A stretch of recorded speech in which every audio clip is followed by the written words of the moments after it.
পৰীক্ষা অহা 17 জুনৰ পৰা আৰম্ভ হ'ব। আপোনালোকে জানে এডিআৰই থাৰ্ড গ্ৰেড অৰ্থাৎ তৃতীয় বৰ্গৰ বাবে যিসকল উত্তীৰ্ণ হৈছে তেওঁলোকে 3টা পৰীক্ষা দিব লাগিব। যিসকলে ষ্টেনোগ্ৰাফাৰৰ পৰীক্ষা পাছ কৰিছে তেওঁলোকে ষ্টেনোগ্ৰাফাৰৰ স্কিল পৰীক্ষা দিব লাগিব। যিসকলে ড্ৰাইভিং পাছ কৰিছে তেওঁলোকে ড্ৰাইভিঙৰ স্কিল পৰীক্ষা দিব লাগিব।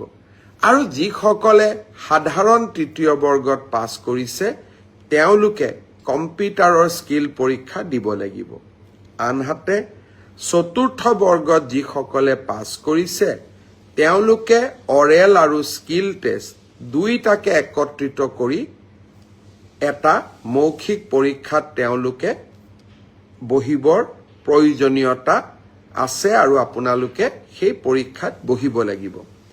মই আশা কৰোঁ আমি জুলাই মাহৰ 15 তাৰিখৰ আগতে এই মৌখিক পৰীক্ষা বা স্কিল পৰীক্ষাৰ গোটেই পৰ্যায়টো শেষ কৰিম আৰু মই আগতেই কৈ অহাৰ দৰে 10 অক্টোবৰৰ দিনাখন আমি আপোনালোকৰ হাতত যোগ্যজনৰ হাতত নিয়োগ পত্ৰ তুলি দিবলৈ